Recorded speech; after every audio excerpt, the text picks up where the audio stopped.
Salut à toi. Alors ambiance totalement différente aujourd'hui, je suis sur la plage et je ne vais pas parler de plage, mais je vais parler de la crise de la quarantaine. On pourrait aussi l'appeler la crise du milieu de la vie, mais avant ça je voulais juste te donner un peu des éléments pour que tu imagines un peu ce qui se passe. Donc là les vagues, tu les entends, elles sont à 15-20 mètres de moi, enfin les vagues. Un léger clapot sur le bord de la plage. Il y a des enfants qui jouent. Je pense que tu dois aussi peut-être les entendre. Le soleil est à son zénith. Il doit être 13h, un truc comme ça. Sur le côté gauche de la plage, c'est des superbes falaises, mais bien recouvertes de verdure. Sur le côté droit de la plage, c'est la pointe de Dinard. Et il y a aussi pas mal de rochers où les enfants jouent, avec quelques goélands.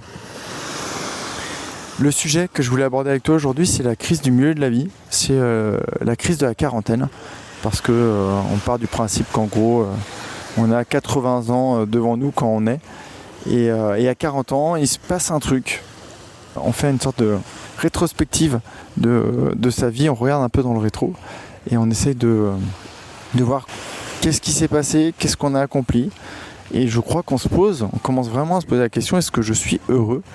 Parce qu'on aimerait être heureux. Peut-être que dans les années avant, on essaye de faire des choses, d'accumuler, pour certains, du patrimoine, de faire. Et à 40 ans, je crois qu'on a envie d'être. Et quand on a envie d'être, on se pose la question, voilà, mais qu'est-ce que j'ai envie d'être ? Qui je suis déjà aujourd'hui ? Et qu'est-ce que j'ai envie d'être ? Et en fait, aujourd'hui, j'avais envie de te proposer des idées pour que toi, tu traverses, si c'est déjà ton cas, cette crise de la quarantaine, voir tout ce que je vais te dire là, en fait, c'est quelque chose que tu peux faire à n'importe quel âge de ta vie. La première clé, je pense que c'est de faire le bilan. Faire le bilan de ta vie, de ce que tu vis, des domaines amoureux, personnels, domaine amical, domaine professionnel, et de voir si ça te convient. Est-ce que tu es heureux, mais pas heureux globalement, parce que ça c'est extrêmement compliqué à dire en fait. Parce qu'il peut y avoir des domaines où ça se passe très bien et d'autres domaines où ça se passe pas bien. Et tu pourrais te croire malheureux parce qu'il y a un domaine qui est chaotique, alors que les autres le sont plutôt bien. Donc la première chose c'est faire le bilan. Faire le bilan et voir ok, où j'en suis. Et puis après de voir les domaines les uns après les autres. Et de voir qu'est-ce que tu aimerais qu'il se passe dans ta vie pour chacun de ces domaines. Ça va te permettre de définir des objectifs. En fait, qui fera que, au lieu de penser à la fin, parce que à partir de 40, 50 ans, on commence à y penser, on voit que ça se rapproche, la ligne d'arrivée.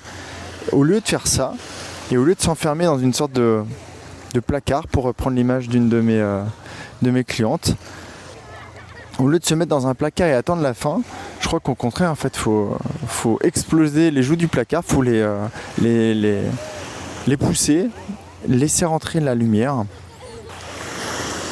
40 ans, 50 ans, c'est les périodes aussi où souvent, quand on a eu des enfants à un âge, quand je dis normal, je m'entends, c'est entre, peut-être 25 et 35 ans, les enfants commencent à grandir, commencent à demander de l'indépendance, et donc on se retrouve un peu sans ce statut de papa. Moi c'est pas encore mon cas, même si j'ai quasiment 45 ans, j'ai eu ma petite fille assez tard, mais c'est vrai que là elle commence à être plus indépendante et moi je suis très content qu'elle développe cette autonomie, mais ça veut dire que mon rôle de papa en fait il va vraiment perdre en intensité et donc ça veut dire que je vais avoir du temps pour faire autre chose. Et je crois que c'est le cas de beaucoup de personnes en fait. À partir de 45 ans, les enfants s'envolent du nid, le nid il est vide et cette sensation de solitude, de vide peut faire très très peur. Donc la deuxième clé serait peut-être d'accueillir un peu ce que tu ressens aussi, d'accueillir ces émotions, peut-être de tristesse, de peur, hein, si tu penses déjà à la ligne d'arrivée alors que tu as encore au moins 30, voire 40, voire 50 ans à vivre. Et vraiment voilà, d'accueillir. Ok, qu'est-ce que ça vient de dire en fait. Et c'est peut-être ça en fait les triggers, ce qui déclenche la crise de la quarantaine, c'est ces sensations un peu différentes. On a été jeune, on a été plein de vie, on a fait plein de choses, on a eu une carrière professionnelle trépidante. Et au bout d'un moment, en fait, à 40 ans, des fois, on a envie de changer. Et voir, c'est peut-être aussi une histoire de curseur. On est peut-être, le curseur passe un peu du côté égoïste vers le côté altruiste. Mais non, j'ai fait ma vie. j'allais dire une expression en fait. J'ai envie de laisser une trace. Je trouve que c'est un peu, encore une fois, c'est un peu égocentré, mais j'ai envie d'avoir du sens en fait. J'ai envie de participer à quelque chose de plus grand que moi, que mes enfants, que ma maison, que ma voiture. Et donc c'est peut-être ça, la troisième clé serait peut-être de définir un objectif altruiste. Je vais bosser en fait pour les autres. Qu'est-ce que je peux faire qui pourrait aider les autres ? Peut-être que tu as moins envie de t'investir dans ton travail actuel. Peut-être que tu sais que l'énergie que tu donnais à tes enfants, tu vas pouvoir le donner à d'autres personnes. Et je crois que c'est quelque chose en fait qui arrive peut-être à cet âge-là. À 40 ans, on commence à dire ok, moi j'ai envie de participer à quelque chose de plus grand. Mais pas forcément pour laisser une trace, pas forcément pour... tu vois, c'est vraiment pour se dire à la fin, j'ai fait quelque chose de ma vie et je l'ai pas consommé ou consumé avec des activités qui avaient pas de sens. Bon, j'espère que je ne suis pas en train de cramer, parce que je suis dos au soleil, je regarde la mer.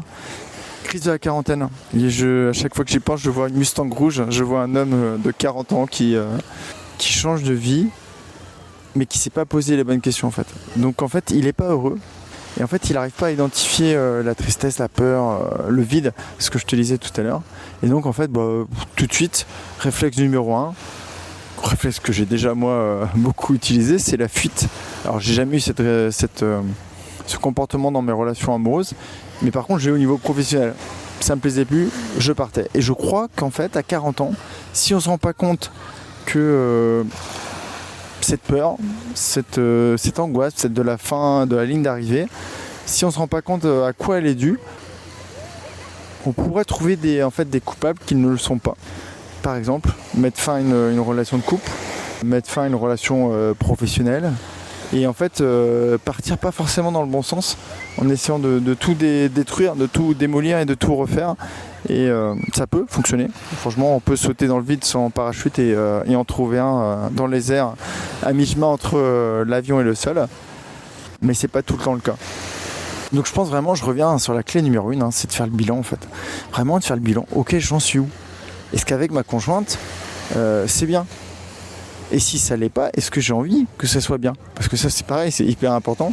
C'est pas parce que la situation est pas bonne aujourd'hui qu'elle peut pas évoluer. Comment je suis avec mon boulot ? Est-ce que mon boulot a du sens ? Est-ce que je trouve du sens à mon boulot ? Est-ce que je me vois encore faire ça pendant 20 ans, 25 ans ? Et après en fait d'aviser. Donc de se fixer des nouveaux objectifs, de peut-être d'acquérir des nouvelles compétences, de découvrir de nouveaux domaines, de nouvelles activités, de tester ces activités. Et en fait pour investir le temps que l'on récupère sur d'autres domaines qui nous font encore plus vibrer. Et je t'avoue que je réfléchis en même temps que toi tu m'écoutes. Donc ça peut paraître décousu, mais vraiment c'est quelque chose, j'en ai jamais fait d'épisode sur la crise de la quarantaine, malgré le fait que la plupart de mes clients ont entre 37 et 45 ans. Je crois que c'est vraiment ça, en fait on fait le bilan, et comme c'est une période où tout le monde fait le bilan, ça peut être compliqué. C'est-à-dire que quand dans un couple, l'homme et la femme d'un coup se mettent à douter tous les deux, s'il n'y a pas de communication, s'il n'y a pas un pont établi entre les deux, s'il n'y a pas une relation suffisamment forte, la première réflexe c'est bon, tu me casses les bonbons, je me taille, et ça peut être des deux côtés, alors que c'est dommage de déconstruire quelque chose qui a peut-être pris, je sais pas, 10, 15, 20 ans à se construire. Je dis pas que c'est pas la solution, je pense qu'il y a des personnes qui ne vivent pas la crise de la quarantaine comme d'autres, qui se posent pas ces questions, et qui continuent de vivre leur vie tout au long de leur existence. Et c'est comme ça. Tant pis, tant mieux. Je sais même pas en fait. Clairement, je sais même pas. C'est une réflexion que j'ai eue avec une ancienne cliente il y a environ 15 jours de ça. Toujours avec... moi, j'ai toujours eu l'idée quand j'étais jeune je voyais les jeunes à côté de moi. Les jeunes qui avaient mon âge. Et les enfants, même sur la cour d'école, de vivre de manière légère. Ils faisaient des conneries, c'était pas grave. J'avais l'impression qu'ils n'avaient pas de culpabilité, pas de compassion, pas d'altruisme. Donc en fait, il n'y avait pas grand chose qui leur prenait la tête. Donc je me pose souvent la question en fait. Je crois que l'équilibre se trouve entre se prendre trop la tête et se prendre jamais la tête. Et c'est quelque chose qui... le lâcher prise. le mental. C'est-à-dire des fois faire tourner son mental en disant ok, qu'est-ce que je veux? Maintenant que j'ai défini ce que je veux, c'est bon. Je sais, je vais m'en rappeler peut-être tous les semaines, je vais relire mes notes, peut-être tous les jours, je vais relire mes notes de ce que je veux.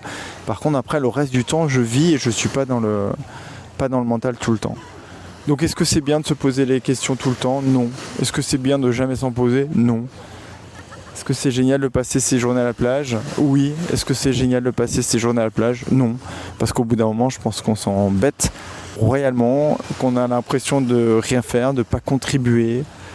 Et en fait, on y perd goût. Et je crois que c'est vraiment ça, c'est l'habitude en fait. On a l'habitude. Quand on prend l'habitude de quelque chose, au bout d'un moment, en fait, on voit plus le plaisir. Alors c'est bien de se rappeler, en faisant preuve de gratitude. Là, j'ai une chance incroyable. L'eau, elle est magique. Elle est bleu turquoise. J'ai l'impression d'être en Polynésie. Le décor, il est juste grandiose. Je suis en train d'enregistrer. Je suis en train de travailler entre guillemets, d'enregistrer un podcast.